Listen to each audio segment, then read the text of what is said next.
And also a simple hacks for finding your competitor categories.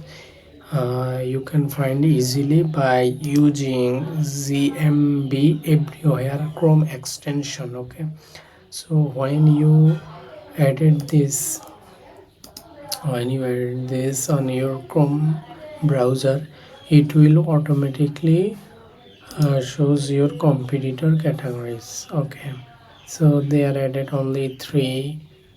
They are added 1 2 3 4 5 6 3. So my suggestion is to edit